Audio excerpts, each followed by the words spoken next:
pernah kembali sia-sia. Thank you Lord. Dalam nama Yesus kami berdoa dan bersyukur. Haleluya. Amin. Oke, sebelum saya share, saya mau sampaikan dua hal. Saudara perlu dua hal ini. Pertama, kita perlu membangun habits yang benar. Ya. Di sisi ini ada habits. Dan ini diajar berulang-ulang ke anak-anak kita, especially di youth dan di children, bahwa pertama kamu harus under the present. Katakan sama-sama under the present. Tuhan itu hadir, so nggak ada yang salah dengan nasihat orang-orang tua zaman dulu ke gereja pakai baju yang benar. Kenapa? Under the present. Ya kita mau ketemu presidennya semua dibenerin, sikap dan lain-lain.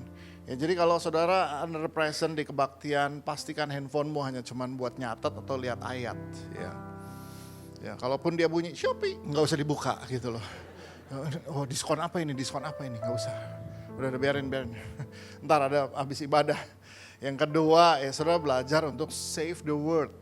Kenapa? Karena pekerjaan Roh Kudus dia akan mengingatkan kita kembali apa yang pernah diajarkan. Jadi kalau kita tulis, kita catat, one day kita dalam situasi yang kita hadapi, tahu-tahu Roh Kudus ingetin, tuh yang itu ayatnya. Tuh yang itu tuh yang mesti kamu kerjain. Jadi bahkan sekarang di Bandung tuh, saya bilang sama para pastornya Bridge dan Children, kalian tuh mother church, jadi harus jadi contoh buat gereja-gereja yang lain.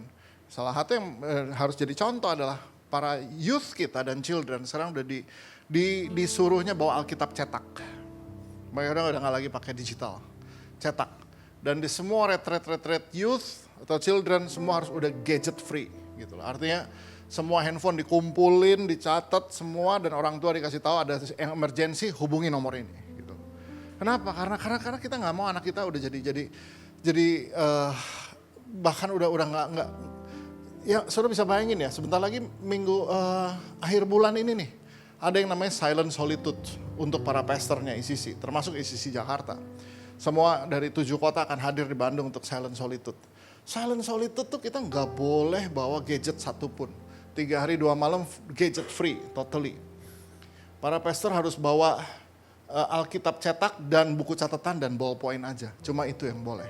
Di kamar sendiri dan cuma ada dia dan buku catatan dan Alkitab. Tahu nggak ada pastor yang bilang gini, Kak, tapi saya udah nggak bisa nulis loh, udah kebiasaan ngetik. Saya bilang, ya nggak apa-apa, lu belajar nulis lagi sekarang. Sampai begitu, saudara. Saking kita udah kebiasaan ngetik daripada nulis. Gitu loh. Nah, yang ketiga bahwa saudara belajar gereja ini tempat di mana pewahyuan dinyatakan, ada sesuatu kebenaran dibukakan. Jadi belajar untuk be excited gitu loh. Kalau memang iya, yang ngomong iya gitu, wah itu dia dan sebagainya. Wow, gitu loh. Saudara, please, belajar untuk excited. Karena memang kalau kita menemukan, oh this is it, yes. Katakan amin, katakan yes, dan wow, luar biasa. Kasih tepuk tangan buat Tuhan kita yang luar biasa dulu. Nah, yang kedua, saya mau tanya, siapa yang bayar pajak? Angkat tangan dulu. 1, 2, 3, 4, 5. Oke, 47. Enggak. Saya yakin saudara semua di sini bayar pajak, kena pajak penghasilan. Karena saya juga, semua pastor di ICC dan staff itu kan gaji kita payroll. Jadi kita kena pajak penghasilan. Ya kita mesti bikin SPT tiap tahun dan lain-lain. Makanya sekarang, karena peraturan pemerintah juga ada, gereja kita sekarang keluarin bukti semacam kwitansi. Ya, bahwa ini kita keluarin karena itu dibutuhkan untuk pemotongan pajak, saudara. Ya, saudara yang ini udah berjalan sekian waktu, terus saya bilang udah launching globally aja supaya isi yang di kota lain bisa. Jadi saudara yang pakai Cortex, pakai apa? Saudara kalau masukin perpuluhan, masukin persembahan, janji iman dan lain, saudara bisa minta ini dari finance. Ya, di sini ada Ibu Noni. Ya, saudara bisa minta sama Ibu Noni, ini kita keluarin. Ya. Jadi selama ini dari pajak sendiri dan dari konsultan pajak macam-macam suaranya, tapi sekarang kita udah tahu, udah firm dan ini udah jalan ini. Ya, so good. Kita juga mau tolong saudara supaya saudara juga bisa dapat potongan pajak. Are you happy with this? Yeah. Oke. Sekarang saya khotbah. Ya. Bilang kiri kanan, sekarang dia khotbah. Oke. Tadi. Mari kita baca firman dulu, Kisah Para Rasul 2 ayat 4. Kisah Para Rasul 2 ayat yang keempat. Mari kita baca sama-sama ayatnya. Bersama ya, 2, 3. Maka penuhlah mereka dengan Roh Kudus, lalu mereka mulai berkata-kata dalam bahasa-bahasa lain seperti yang diberikan oleh Roh itu kepada mereka untuk mengatakannya. Oke, mari kita lihat mengenai Pentecost Day. Beberapa minggu yang lalu kita baru memperingati Hari Raya Pentakosta. Sekali lagi, Pentecost Day ketika kita puasa 10 hari menjelang Hari Raya Pentakosta, bukan kita minta Roh Kudus turun. Roh Kudus sudah turun 2000 tahun yang lalu. Tahu apa yang kita puasain dan kita doain? Kita berdoa dan berpuasa supaya hati kita, hati orang lain terbuka dan peka terhadap Roh Kudus. Itu yang kita doakan. Karena dia udah ada. Cuman masalahnya kita sadar apa enggak, kita terbuka enggak sama dia. Nah, mari hari ini kita melihat apa yang terjadi ketika Pentecost Day. Dan ada banyak yang behind the scene-nya. Oke, di Kisah Rasul 2, dimulai ayat yang pertama, kita akan bahas satu perikop di sini. Kisah Rasul 2 ayat yang pertama, ayatnya bilang begini, ketika tiba hari Pentakosta, semua orang percaya berkumpul di satu tempat. Tiba-tiba turunlah dari langit suatu bunyi seperti tiupan angin keras yang memenuhi seluruh rumah di mana mereka duduk. Dan tampaklah kepada mereka lidah-lidah seperti nyala api yang bertebaran dan hinggap pada mereka masing-masing.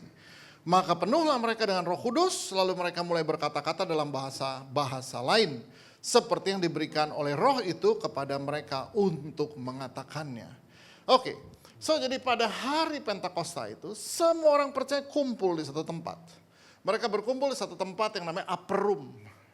Di Yerusalem, ada sebuah ruangan di lantai 2, mereka kumpul. Berapa orang? 120 orang. Sudah bisa temukan itu di pasal sebelumnya, 120 orang. Pada masa itu, emosi murid-murid itu lagi kayak roller coaster, naik turun. Yesus yang mereka kenal itu disiksa, mati di kayu salib, dikuburkan, bangkit pada hari yang ketiga.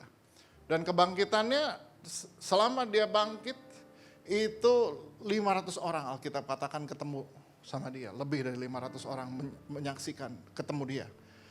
And then udah ketemu, udah sama-sama lagi, sekarang naik ke surga.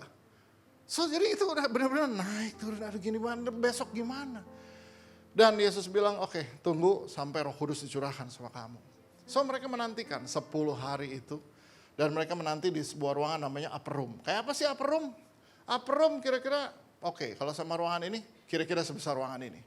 Ya, 2 tahun yang lalu kita pergi ke Yerusalem and that's the best trip I ever had. Karena kita pergi di tengah hujan roket dari Hezbollah dan Hamas. Banyak yang bilang, lu gila lu pergi, mama saya ikut lagi. Ya, mama saya bilang, aku mau pergi lagi. Jadi mama saya udah yang ketiga kalinya ke Yerusalem dan dia itu pergi. Tapi ini trip udah tertunda setahun. Saya bilang, ya udah pergi. Kita berangkat, semua udah dibuka. Ternyata, wah, the best trip ever. Kenapa? Karena semua turis takut, jadi cuma ada kita di situ. Jadi semua lokasi punya kita. Kita semua dapat hotel, the best everything, the best everything. Saya lari pagi Yerusalem sambil bisa bikin IG, story dan lain-lain. Nanya nggak ada roket, nggak ada roket. Dan kalau kita sampai di satu tempat, biasanya Upper Room tuh kita cuma bisa lewat, itu pun dorong-dorongan. Kadang-kadang saya berangkat sama Michael Salendu, itu juga kedesak-desak orang. Jangankan foto, jangankan apa, karena penuh banget. Tapi kemarin ini kita sampai ke situ kosong ruangannya. Mau lihat nggak ruangannya? Ini kayak gini nih ruangannya. Kosong. Kita bisa doa, bisa ibadah, bisa tumpangin tangan. Orang ditumpangin tangan rebah dulu, kita tungguin. Biasa mana bisa. Tapi di tempat inilah terjadi peristiwa pencurahan Roh Kudus. Di tempat inilah murid-murid itu di atas kepala mereka muncul seperti lidah-lidah seperti nyala api itu. Oke. Nah, mari saudara lihat. Apa yang terjadi di sana? Mereka penuh dengan Roh Kudus, lalu mereka berkata-kata dalam bahasa lain. Mari saudara lihat. Yang pertama, apa yang terjadi di sini? Bahasa apa yang keluar di sini? Itulah yang disebut dengan senolalia.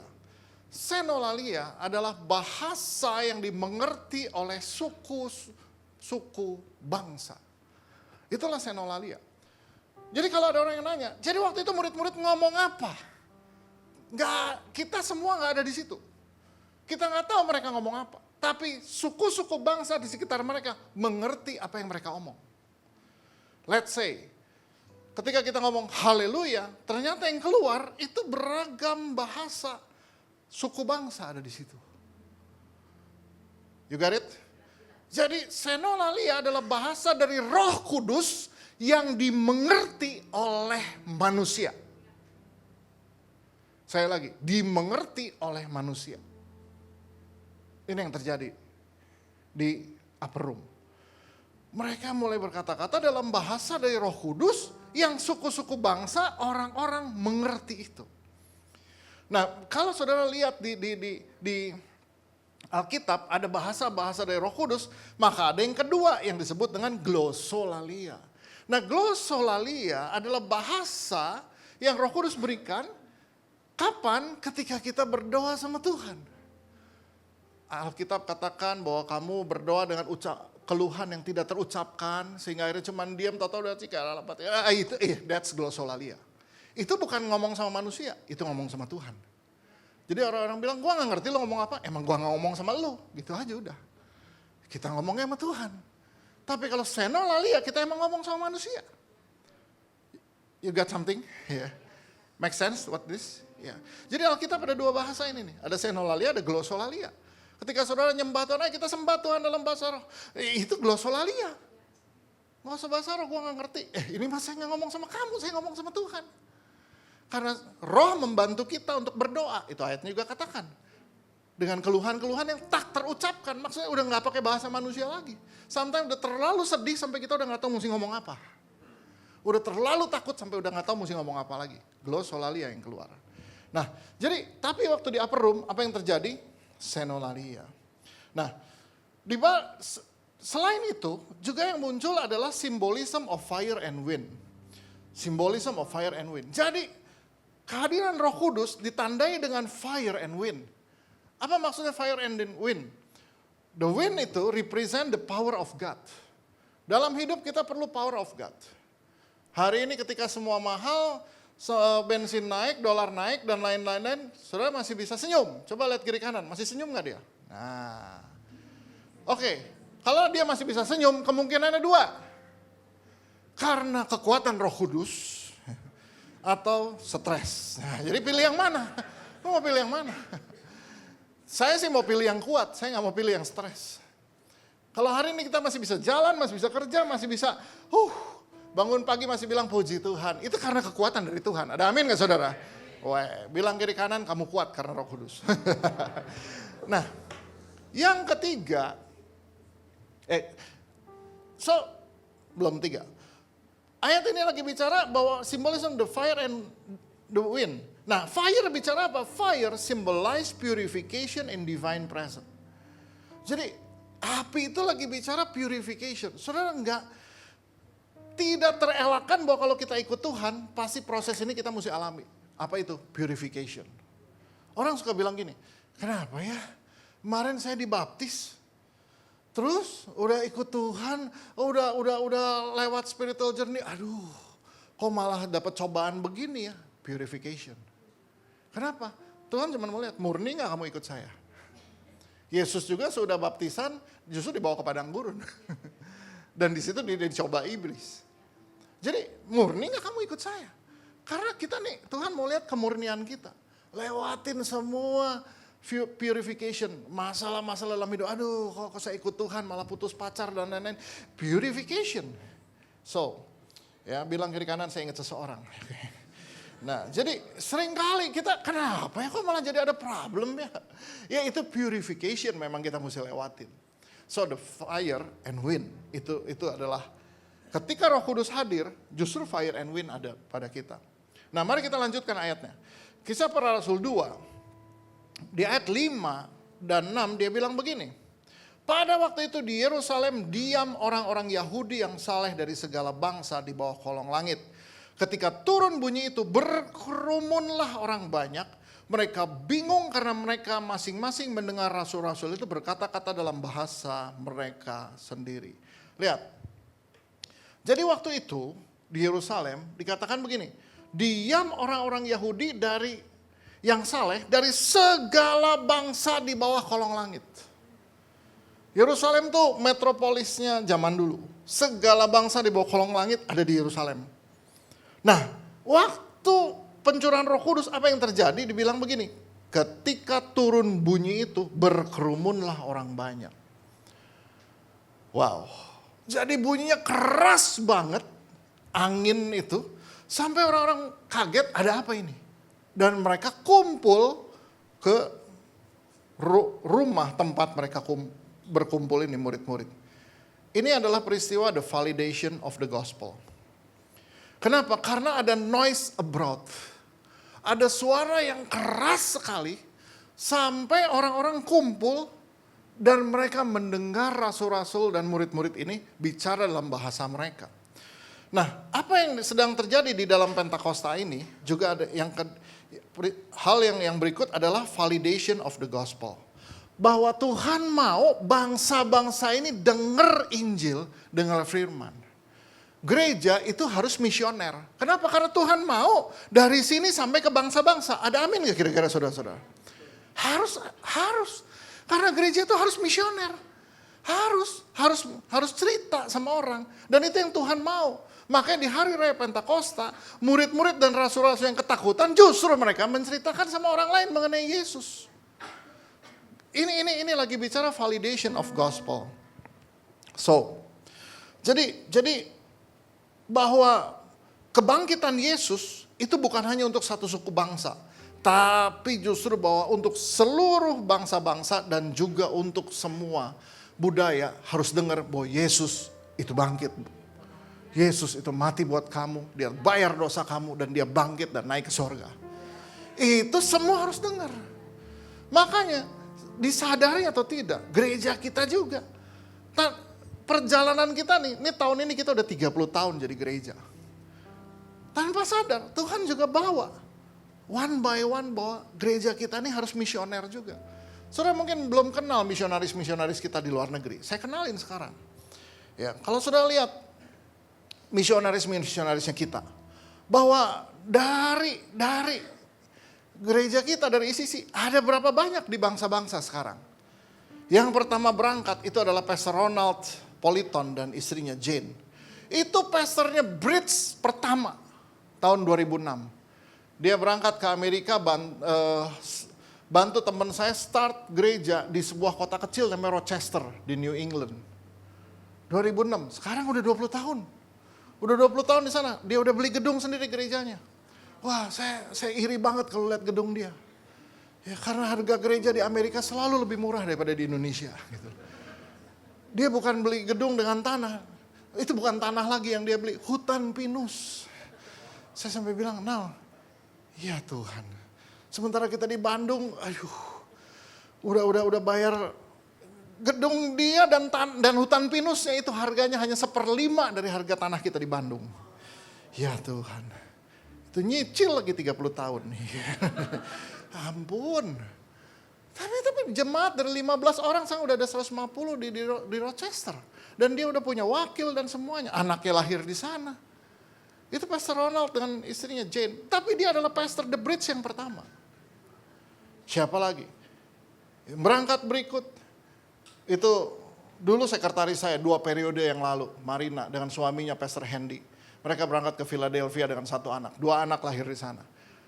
Mereka urus gereja dari sekali lagi 15. Saya nggak tahu kenapa selalu jemaat mula-mula 15 gitu kan ya. Puji Tuhan, sekarang udah 150-an dan udah beli gedung lagi. Dan gedung yang dia beli di tengah kota. Kapasitas 300, harganya lebih murah daripada rumah di Gading Serpong. Menyebalkan kan. Iyalah. Gedung kapasitas 300 beli cuma 6,5 miliar. Tapi itulah Amerika. Mereka ada di sana. Siapa yang berikutnya pergi? Yang berikutnya pergi adalah Saint Calvin. Kemana? Taiwan. Karena kita start Taiwan di kota Chungli, Januari 2020. Habis itu lockdown karena COVID. Tapi begitu border open, maka leaders dari The Bridge, Sean Calvin berangkat. Istrinya juga ketemunya di Taiwan. Sekarang udah punya anak. So, dia udah ada di Taiwan. Leader the Bridge satu lagi, Edward, berangkat dan ada di Taiwan juga. Gereja mereka the fastest growing church in Taiwan. Start Januari 2020. Nah yang ini 15 juga, mereka start dengan 15 orang. Dan sekarang mereka udah ada 250. Mereka lagi pikir ibadah berikut. Saya kalau khotbah di sana, oke, akhir bulan saya akan ada di Taiwan. Saya khotbah dalam mereka, Kak boleh pilih mau Indonesia apa Inggris? Ya udah Indonesia aja. Karena mereka terjemahin dalam bahasa Inggris dan Mandarin. Udah ada 2 translator di belakang dengan alat. Karena udah jadi gereja internasional. Jemaatnya banyak jemaat asli Taiwanese dan juga mahasiswa internasional, especially Afrika. Mereka ada di sana. Ya, juga beberapa ada 20 anak Kupang di sana. So, beasiswa S2. Nah, mereka menggarap jiwa-jiwa di situ. Mereka ketemu segala bangsa di situ. Yang paling akhir berangkat adalah James Henoch. James berangkat kira-kira 7 tahun yang lalu. Iya, sekitar 7 tahun yang lalu. Karena anak saya masih di Jerman kuliah di kota yang namanya Aachen. Gembala Aachen bilang, ada gak yang bisa bantu saya? Pilihan jatuh pada James Henoch. Sekarang James udah bilang sama saya, bahwa Kak, hati saya isinya Jerman. Oh, oke, puji Tuhan. Tadinya kamu cuma dipinjamkan 2 tahun, tapi ternyata hatinya Jerman. So dia stay sekarang, dia udah permanent resident. Kemarin gembalanya dari Aachen datang pada saya dan kunjungi saya di Bandung dan dia bilang, kita udah putuskan James adalah pengganti kita. Bahwa James akan pegang kota Aachen di kemudian hari. So dari mana? Mereka leaders the bridge. Saudara jadi tahu kan, reason saya kenapa my eyes is on the bridge. Karena dari situ lahir misionaris-misionaris. Ya. Dari situ, saya selalu push. Dan saya selalu bisa lihat, Tuhan bukalah mana-mana yang harus pergi, mana-mana yang harus jalan. Tapi sekali lagi, kenapa begitu? Kenapa bisa ada mereka ini? Karena memang Tuhan mau bangsa-bangsa dengar Injil. Ada amin gak saudara? Injil itu harus sampai ke bangsa-bangsa. Tapi saudara sebelum sampai ke bangsa-bangsa, Jakarta aja duluan lah. Ya, pergi ke gereja jemput orang, saudara jadi misionaris di situ. Nah, bilang kiri kanan jadi misionaris. Ya. Orang suka nanya sama saya, jadi misionaris gimana sih kerjaannya? Udah lu belajar aja jemput orang. Pulang traktir makan siang, udah misionaris loh. Karena dari situ Injil mulai diberitakan nanti. Oke, berikutnya. Mari kita lihat apa yang dilakukan Roh Kudus. Ya, ini luar biasa banget. Kisah Para Rasul 2 ayat yang ke-7. Dibilang begini. Di Kisah Rasul 2 ayat yang ke-7. Mereka semua tercengang-cengang dan heran. Siapa yang mereka yang tercengang dan heran ini? Segala bangsa di kolong langit ini tercengang dan heran-heran. Lalu berkata, bukankah mereka semua yang berkata-kata itu orang Galilea? Jadi orang-orang dari segala bangsa ini mereka bingung. Kenapa ini orang-orang ini bicara dalam bahasa kami? Padahal mereka ini orang Galilea. Saudara kalau pahami arti kalimat ini, mereka lagi bingung. Kenapa orang Galilea? Galilea itu kampung, saudara. Saudara bisa bayangin nggak kalau di sini berdiri orang pakai dari suku Baduy pedalaman, pakai baju adat Baduy, tapi bicara dalam bahasa Inggris logat British. Maka saudara akan bingung, siapa dia? Apa yang terjadi sama dia? Nah kira-kira ini yang terjadi. Bahwa kenapa orang kampung Galilea ini bicara dalam bahasa kita? Apa yang sebenarnya lagi dibuat Roh Kudus? Dia sedang uplifting. Dia lagi angkat orang-orang sederhana untuk bikin orang-orang hebat bingung. Itu kerjaan Roh Kudus. Itu kerjaan Roh Kudus. Makanya saya gak putus asa kalau lihat orang dibilang bodoh ini mah anaknya. Oh tenang. Roh Kudus gak pernah ada orang bodoh. Yang ada orang males sama orang gak mau belajar. Tapi apa yang dikerjakan Roh Kudus selalu dia uplift. Dari yang nggak ada apa-apa, dari yang orang lain bilang, kenapa ini orang Galilea bisa ngomong begini? Apa yang dibuat Roh Kudus? Uplifting. Dia angkat orang tinggi-tinggi. Kalau engkau penuh Roh Kudus mau angkat engkau sebetulnya. Lihat ayatnya. 1 Korintus 1, 27 sampai 29. Ayatnya bilang begini, tetapi apa yang bodoh bagi dunia dipilih Allah untuk apa katanya? Memalukan orang-orang yang berhikmat. Hati-hati, siapa di sini rasa pinter? Hati-hati, Tuhan bisa pakai orang bodoh untuk mempermalukan kamu. Dan apa yang lemah bagi dunia dipilih Allah untuk memalukan apa yang kuat. Jangan pernah rasa, oh gua kuat. No. Tuhan bisa pakai yang lemah untuk mempermalukan kamu nanti. Kenapa? Tujuannya apa? Dilihat di ayat 28. Apa yang tidak terpandang dan yang hina bagi dunia dipilih Allah. Bahkan apa yang tidak berarti dipilih Allah untuk meniadakan yang berarti. Tujuannya apa? Ayat 29. Supaya jangan ada seorang manusia pun yang memegahkan diri di hadapan Allah. Tuhan bisa pakai yang dianggap dunia bilang, bodoh dia. Tapi kalau Roh Kudus turun ke atas dia berubah jadi rajin, dia berubah jadi belajar. Tuhan bisa angkat dia tinggi-tinggi. So, bilang kiri kanan, ada harapan buat kamu naik. Oh, come on. Ini orang kampung Galilea loh. Sampai orang-orang bilang, how come dia ngomong begini? Dari mana mereka punya keterampilan ini? Lihat, siapa yang tercengang-cengang ini? Kisah Para Rasul 2 ayat 8 dan sampai 10.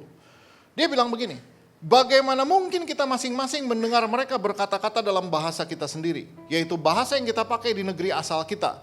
Kita orang Parsia, Media, Elam, penduduk Mesopotamia, Yudea dan Kapadokia, Pontus dan Asia, Frigia dan Pamfilia, Mesir dan daerah-daerah Libya yang berdekatan dengan Kirene, pendatang-pendatang dari Roma. Ini orang-orang pinter, orang-orang kaya Roma. Dan mereka lihat orang kampung Galilea bicara dalam bahasa mereka. Paniklah. Panik gak sih? Panik pasti. Kenapa bisa begitu? Nah, belum lagi, itu baru soal daerah. Lihat di kisah ayat 11, kisah Rasul 2 ayat 11. Baik orang Yahudi maupun penganut agama Yahudi, orang Kreta dan orang Arab. So, kita mendengar mereka berkata-kata dalam bahasa kita sendiri tentang perbuatan-perbuatan besar yang dilakukan Allah. Orang dulu suka nanya sama saya, di Arab dulu emang mereka percaya Yesus. Dari pertama Roh Kudus dicurahkan, orang Arab sudah mendengar tentang perbuatan-perbuatan besar yang dilakukan Tuhan. Wow, ini yang terjadi, saudara lihat. Lihat ayat 12. Mereka semua tercengang-cengang dan sangat termanggu-manggu sambil berkata seorang pada yang lain, apakah artinya ini? Tapi orang lain menyindir, mereka sedang mabuk oleh anggur manis. Saudara tahu apa yang terjadi di sini? Saya lagi, kita nggak tahu apa yang diucapkan oleh murid-murid dan rasul-rasul itu. Tapi yang pasti bangsa-bangsa ini mengerti semua apa kata. Dan isinya adalah tentang perbuatan-perbuatan besar yang dilakukan oleh Allah. Isinya adalah Injil. Ini yang disebut dengan the miracle of understanding. The miracle of understanding. Jadi mereka bingung, kenapa? Karena mereka bisa mengerti bahasanya. Senolalia tadi. Ya, jadi mereka mulai mengerti. Mereka dengar Injil dalam bahasa mereka sendiri. Ini yang disebut dengan the miracle of understanding. Saudara, ini bulan-bulan ini kita mulai masuk ke bulan-bulan firman Tuhan. Berikutnya kalau saya datang lagi ke sini pasti saya akan ngomong mengenai pentingnya firman Tuhan. Nah, seringkali kalau kita baca Alkitab kita nggak ngerti apa-apa. Selalu banyak alasan orang nggak mau baca Alkitab gitu kan, saya nggak ngerti apa-apa. Tapi sejak 2000 tahun lalu ketika Roh Kudus dicurahkan, sebuah mujizat terjadi. Mujizat apa yang pertama? The miracle of understanding. Jadi mulai sekarang sudah bisa duduk baca Alkitab bilang, Roh Kudus saya nggak ngerti ini. Tolong jelaskan buat saya. Maka one by one kata-kata itu kan pop up muncul. The miracle of understanding. Aduh, bertahun-tahun yang lalu ya, saya lagi stres mikirin gereja, bertahun-tahun yang lalu.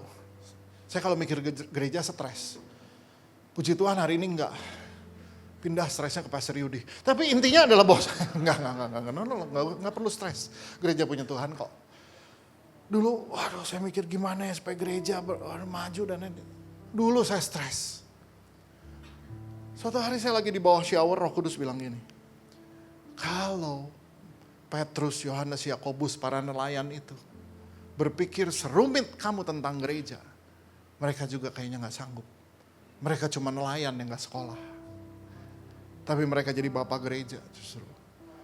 Kenapa? Percayalah, aku yang akan pimpin kamu, aku yang akan bukain buat kamu. Sama itu yang bisa dia lakukan buat nelayan-nelayan sederhana ini. The miracle of understanding. Mereka jadi ngerti, oh mereka gak punya gelar.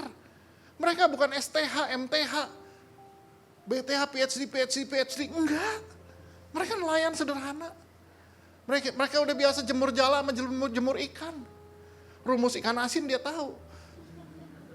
Tapi kenapa bisa jadi bapak gereja? The miracle of understanding bisa terjadi buat mereka. You got something? Jadi jangan pernah pikir, saya gak ngerti. Baca aja tuh ayat, lalu berdoa, Tuhan beri saya pengertian. Udah, pergi aja jalan.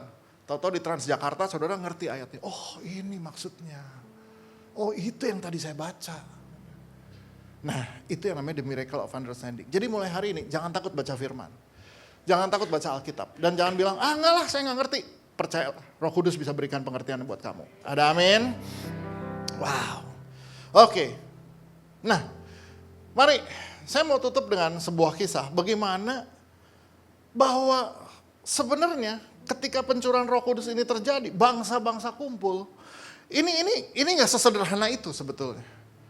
Bahwa kota Yerusalem isinya banyak bangsa, tapi kota Yerusalem ini juga ada penyakit masyarakat karena banyaknya bangsa yang berkumpul di situ. Saudara-saudara, orang-orang di Yerusalem itu punya 3 penyakit. Mereka menderita yang namanya xenofobia, etnosentris, dan religious bigotry. Ini istilah para sosiolognya. Xenofobia, etnosentris, dan religious bigotry. Ini keadaan orang Yerusalem. Apa aja tuh? Pertama kita lihat, xenofobia. Apa itu xenofobia? Saudara-saudara, penyakit orang Yerusalem ada juga pada kita.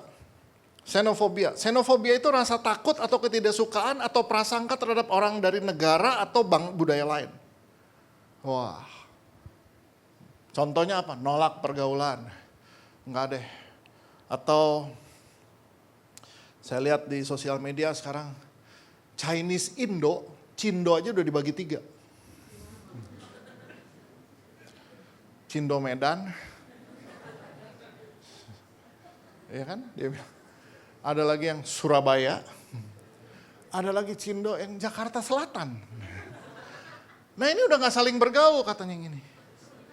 Bahkan mereka suka bilang kan, hati-hati Medan lu dimakan lu. Nah, itu xenofobia. Itu xenofobia. Sementara yang Medan juga bilang, Medan bung, keras. Xenofobia. Ini xenofobia kalau udah begini. Karena saya Chinese, saya lebih mudah mengerti ini. Xenofobia. Iya juga sih ya. Iya juga nih.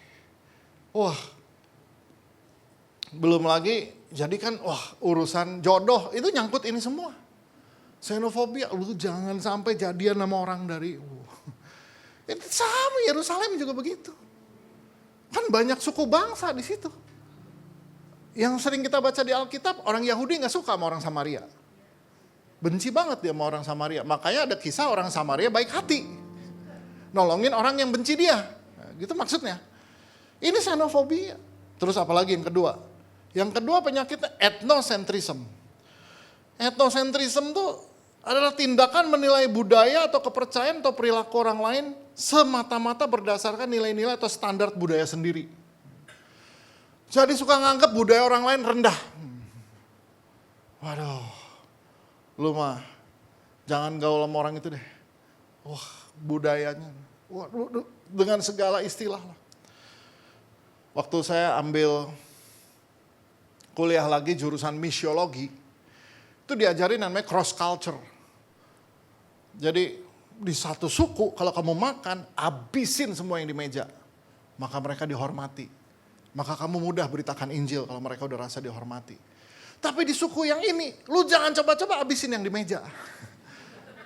Karena dia akan bilang, hati-hati nih orang, jangan diundang lagi. Meja kita dihabisin, bahkan mejanya hampir dimakan gitu kan itu. Di suku yang ini jangan. Nah itu saudara, tapi antar suku memandangnya, wah rendah ini. Yahudi sendiri dibagi berapa golongan. Itu mereka punya golongan sendiri. Yahudi mulai dari ortodok sampai ke yang ultra ortodok sampai ke Yahudi yang paling bawah. Etnosentrism. Etnosentrism. Jadi menilai orang lain budayanya rendah ini. Kita kasta lebih tinggi. Kita kelas lebih tinggi. Jadi enggak, saya nggak mau duduk makan sama dia. Itu terjadi. Dan ini yang ditabrak sama Yesus, etnosentrism ini. Apalagi? Nah ini kelakuan yang ketiga, yang namanya religious bigotry. Religious bigotry itu kalau di Indonesia dikenal dengan istilah mabok agama. Waduh. Orang Farisi kerjanya menghakimi Yesus. Siapa yang dia hakimi? Yesus. Kenapa? Karena mereka rasa mereka lebih rohani daripada Yesus bahkan. Farisi, Saduki itu. Wah, orang-orang dari kaum Sanhedrin ini nganggap bahwa Yesus nih, aduh, kelas rendah ini. Bahwa kita nih lebih spiritual bahkan dari Yesus. Ini orang-orang religious bigotry. Dan orang-orang mabok agama ini kerja ngapain? Menghakimi orang. Berdasarkan kebenaran yang mereka tahu sepotong. Contoh. Masih ada nggak di zaman sekarang? Ya ada lah. Ini ya, di awal 1900, Mahatma Gandhi. Tahu Mahatma Gandhi nggak? Tahu ya, semua Mahatma Gandhi ya. Mahatma Gandhi itu pernah baca Alkitab loh. Dia baca Alkitab. Terus yang dia baca apa? Matius 5. Mengenai khotbah di bukit. The Beatitudes. Berbahagialah orang yang miskin di hadapan Tuhan. Karena mereka akan diberkati. Berbahagialah yang lapar, haus. Berbahagialah. Dia bilang, wih ini Yesus luar biasa banget. Ini luar biasa Yesus ini. Saya mau belajar dari dia. So apa yang dibuat Mahatma Gandhi? Dia pergi ke gereja di hari Minggu. Jadi Mahatma Gandhi pergi ke gereja di hari Minggu. Di awal 1900 yang ada kan cuman gereja. Iya, India masih di bawah Inggris, penjajahan Inggris di awal 1900-an. So Mahatma Gandhi pergi ke gereja. Jadi sampai di depan ada gereja juga ada asyir kayak kita. Nah asyirnya dengan jas rapi, dasi, jas semua. Berdiri di pintu terus bilang, Mahatma Gandhi mau masuk. Sob, mau kemana? Mau gereja, kata Mahatma Gandhi. Asyir cuma lihat dia dari atas ke bawah. Kan penampilannya gini kan Mahatma Gandhi. Asyirnya bilang, oh kalau mau ke gereja nggak bisa di sini. Kalau mau gereja di situ, gereja khusus India. Nah, boleh nih pakai baju begini. Oh, oke. Jadi Mahatma Gandhi langsung balik lagi. Oh gitu, oke. Dia bilang sayang. Yesusnya luar biasa. Tapi orang-orang ini gak pernah menghidupi itu. Can you imagine kalau Mahatma Gandhi sampai kenal Yesus? Apa yang terjadi dengan India? Makanya saya pengen nanti di surga, saya cari tuh asyir. Gitu. Saya bilang, lu tahu gak? Kamu tuh bisa mengubah sejarah satu bangsa lo sebenarnya. Kalau lu jadi asyir tahu Alkitab seluruhnya, jangan sepotong. Ya Tuhan, itu juga kalau dia ada. Ya Tuhan, benar-benar kenapa gara-gara begini kagak boleh masuk gitu loh. Tapi itu yang namanya religious bigotry. Sampai di tahun 80-an tuh di Afrika Selatan masih ada satu gereja yang asyirnya itu ibu-ibu senior. Dan mereka tuh tidak dengan muka ramah ngeliat jemaat yang datang. Bawa penggaris panjang. Ngapain? Mereka perhatikan setiap wanita yang datang ke gereja. Dan penggaris ini buat apa? Mengukur panjang rok. Harus 10 cm di bawah lutut minimum. Jadi kalau kependekan, pulang, ganti. Wih, luar biasa. Tapi ya udahlah. Memang di sisi lain under the present.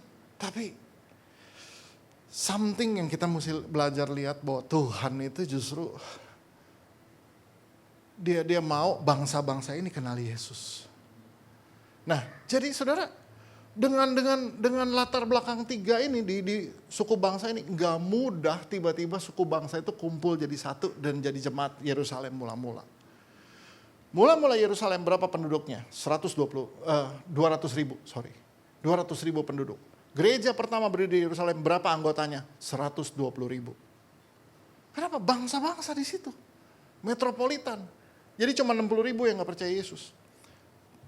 Jadi 80.000, sorry, ini udah 60%. Nah, saudara, makanya kalau kita terima Yesus, terus kita bilang Roh Kudus penuhi saya. Nomor satu yang dia buat apa? Kita penginjilan kah? Kita berkarunia kah? Bukan. Nomor satu yang dia buat, kita sembuh dulu. Dari apa? Ini religious bigotry ini nih. Sebab kalau kita masih punya penyakit xenofobia, etnosentris, dan religious bigotry, kita nggak bisa memberitakan Injil buat orang. Bahkan mengasihi orang juga enggak. Kenapa? Karena kita anggap dia lebih rendah. Karena kita anggap dia di bawah kok. Kenapa mesti bagi-bagi kabar baik sama dia? Saudara, saya tahu bahwa, sekarang saya sadar bahwa ketika saya kenal Yesus, nomor satu yang dia sembuhkan adalah diri saya dulu. Bukan terus pelayanan. Bukan. Lu sembuh dulu kata Tuhan. Masa kecil saya coba cari foto saya dari masa kecil. Nah, ini wujud saya di tahun 79, 1984, 87. Apa perbedaan yang signifikan di sini? Tahun 79 ke bawah, saya tuh anak pendek bulat. Jadi saudara kalau ketemu ini memang selalu membuat ingin dibully gitu loh saudara. Ini saya kemana-mana jalan dengan penampilan ini kayak pakai t-shirt ada tulisan bully me gitu loh. karena memang saya dibully terus dari saya kecil. Orang tua saya nggak tahu. Zaman saya kecil SD saya harus ambil les tambahan karena rapot saya jelek terus. Jadi dari rumah saya harus pergi satu jalan kaki, kadang naik sepeda, saya harus lewat jalan kecil dan itu jalan potong kampung. Nah tahun 70-an, kalau saudara potong kampung, tahun 70-an tuh rasialisme tinggi banget. 70-an kan baru peristiwa G30 SPKI kan. Jadi saudara bisa bayangin ada anak kayak gini motong lewat kampung. Jadi saya setiap kali saya lewat kampung, saya selalu dicegat sama anak-anak kampung. Selalu dicegat dan mereka bilang, Cina, akeo, sini lu. Udah, jadi dan selalu itu yang mereka perlakukan ke saya. Tas saya diambil, dibuang, isinya diberantakin di jalan. Kadang-kadang masuk ke selokan buku saya dan lain-lain. Dan itu membuat saya punya luka dan trauma di masa kecil. Makanya waktu kecil saya suka bermimpi kapan saya jadi Hulk gitu loh. Ketika dicegat, Cina, akeo, tiba-tiba buar hijau gitu kan. Terus semua berantakan gitu kan. Nah, baru tahu kan lu gitu. Itu imajinasi masa kecil. Kapan nih? Atau ada Batman nulungin atau apa? Enggak ada kan gitu kan. Dan saya harus tanggung itu terus. Sampai akhirnya saya terima Yesus tahun 1984. But 1984 saya udah jadi atlet. Saya udah jadi atlet balap sepeda. Badan saya udah gak pendek bulat. Udah kurus tinggi. Jadi rada lumayan. Udah gak pernah dibully lagi. Tapi zaman ini, even di sekolah. Bisa tahu-tahu ada anak, sebenarnya lebih pendek lagi dari saya. Bisa lagi lari gitu, tahu-tahu lewat depan saya, jebret, mukul. Saya gak tahu kenapa saya dipukul. Tapi itulah keadaan saya di masa lalu. Ketika 84 saya terima Yesus. Oke, mulai ke gereja, mulai ibadah. 87 saya udah mulai melayani, saya masuk kuliah. Saya kuliah di ITB 1987. Nah, apa yang berubah? Tanpa saya sadari bahwa Tuhan suruh saya pelayanan. Nah, ini gambaran saya pelayanan sekarang di tahun 90-an. Nah, ketika saya melayani, kalau saudara perhatiin zaman saya melayani. By the way, itu saya ya dulu. 20 kilogram yang lalu. Oke, itu. Jadi apa yang signifikan sebetulnya terjadi? Bahwa yang saya layani, yang menjadi anak-anak rohani saya, justru dari golongan yang dulu menganiaya saya. You got it? Justru dari golongan yang dulu membuli saya. Tapi mereka yang jadi anak-anak rohani saya until now. Saudara bayangkan, especially dua orang ini nih.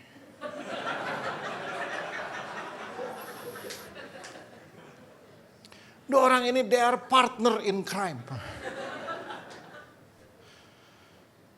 Yang satu namanya Victor Waang, yang satu namanya Darmanian Bulo.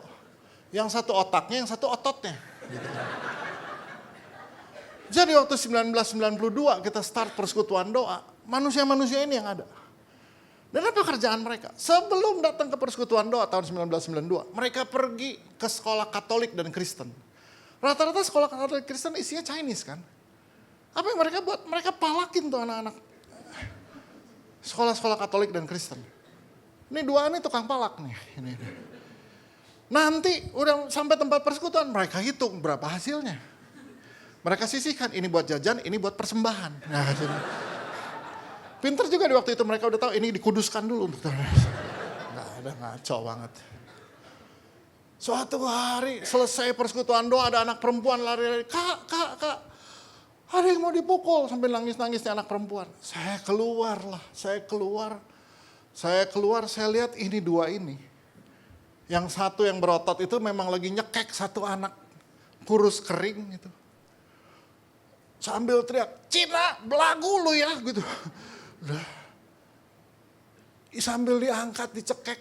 Ini udah putih, pucat pula kan gitu. Wah, saya yang misahin, saya bilang, saya marahin dua ini. Dua tentu gak terima dimarahin dan lain. Sambil keluar tendang satu mobil. Mobilnya penyok pula, saya juga yang bayar akhirnya kan. Aduh. So what's going on? Ketika mereka terima Yesus, mereka sungguh-sungguh penuh dengan Roh Kudus. Ada yang berubah dari hidup mereka. Ada yang berubah dari hidup mereka. Ketika kerusuhan 98 meletus, yang mereka buat di Bandung, mereka buat pelayanan antar jemput buat anak-anak SMP, SMA Kristen. Kenapa? Karena rata-rata Chinese. Tapi mereka yang justru jagain, pulang pergi sekolah. Dan mereka yang pergi ke sekolah-sekolah itu yang sekarang, dulu mereka yang malak di situ, sekarang mereka beritain Injil dan mereka bangun sel grup di sekolah-sekolah itu. Itu Roh Kudus yang buat. Kalau nggak sembuh itu etnosentris dan xenofobianya, nggak mungkin mereka bikin begitu. Bahkan Victor Wang kan istrinya Chinese Makassar kan. Makanya anaknya kayak Moana, saya lihat ini kenapa. tapi itu kan karena sembuh gitu loh, saya lihat. Apa yang terjadi? Makanya look at you. Lihat gereja ini. El Shaddai didirikan dengan kesembuhan dari etnosentris, dari xenofobia dan religious bigotry. Makanya ini kita ada. Coba lihat kiri kanan. Macam-macam kan. Jadi kalau saudara ada yang rasa, gue tapi gak bisa urusan sama dia. Oh berarti kau harus dijamah Roh Kudus dulu. Sembuh dulu. Why? Karena memang dari semua apa yang Tuhan mau kerjakan dalam hidup kita, mari kita lihat satu ayat penutup. 1 Korintus 14 ayat 1. New Living Translation. Mari kita baca sama-sama ayat ini. 1 Korintus 14 ayat 1. Kita baca bersama. 2, 3. Let love be your highest goal. But you should also desire the special ability the Spirit gives, especially the ability to prophesy. Lihat dia bilang apa? Let love be your highest goal. Jadi apa highest goal kita? Bukan karunia. Highest goal kita bukan, gue pengen karunia ini. Let love be your highest goal. Jadi waktu Roh Kudus turun dalam hidup kita, apa yang mulai bangkit? Love itu dulu. Tapi kamu harus punya desire, punya keinginan. Saya mau special ability. Karunia-karunia itu dari Roh Kudus. Tapi nomor satu yang kita harus kejar apa? Kasih itu dulu. 2 tahun yang lalu Pastor Phil Pringle lagi ada di Bandung. Pastor Phil dari Australia, dia ada di Bandung. ICC Jakarta lahir juga karena nubuatan Pastor Phil Pringle sebetulnya. Nah 2 tahun yang lalu, 2024 dia lagi ada di Bandung. Tiba-tiba di mimbar dia lagi khotbah, dia berhenti. Pastor Nala, you will have a church in China. Dia ngomong, dia kaget, saya juga yang dengar kaget. Karena buat saya, why China? Wah, China mainland itu adalah daerah yang saya paling, nggak deh Tuhan, gue jangan ke situ. Aneh ya, saya Chinese tapi nggak China mainland. 20 tahun yang lalu saya sama tim misi itu ke China mainland. Kita nih dari Hong Kong terus tembus ke Shenzhen gitu dan beberapa daerah-daerah pinggiran. Khotbah diterjemahin 3 dialek, Mandarin, Canton, and Hokkien. Jadi so bisa bayangin berapa jam kita khotbah gitu kan. Karena 3 dialek ini nih diterjemahkan. Waduh. Waduh, itu penuh dengan segala pengalaman lah. Udah jangan ngomongin toilet dan lain-lain lah pokoknya. Tapi aduh, food court. Itu satu yang di tim misi kita tuh ada satu almarhum Preti namanya. Sama satu lagi ada Kak Putu masih ada, kamu bisa tanya sama dia di Bandung. Di food court tuh ya, segala makanan kan ada di situ. Termasuk anjing. Nah anjingnya digantung sama dia. Jadi anjing tuh digantung tuh. Jadi ini makan di sini, ayo makan sama dia. Ya, ini gantungannya lucu amat ya. Kalau sudah lihat tukang sate kambing kan, daging kambing kan, ini anjing utuh lagi dengan kepala yang udah bolong gitu kan. Yo, ini para dog lover ini kan langsung ya, nggak bisa pada makan. Itu pokoknya pengalaman kita di China 20 tahun yang lalu. Jadi selalu nanti mama saya bilang, pengen juga ya ke China, aduh mam cari negara lain lagi deh. Atau apa deh.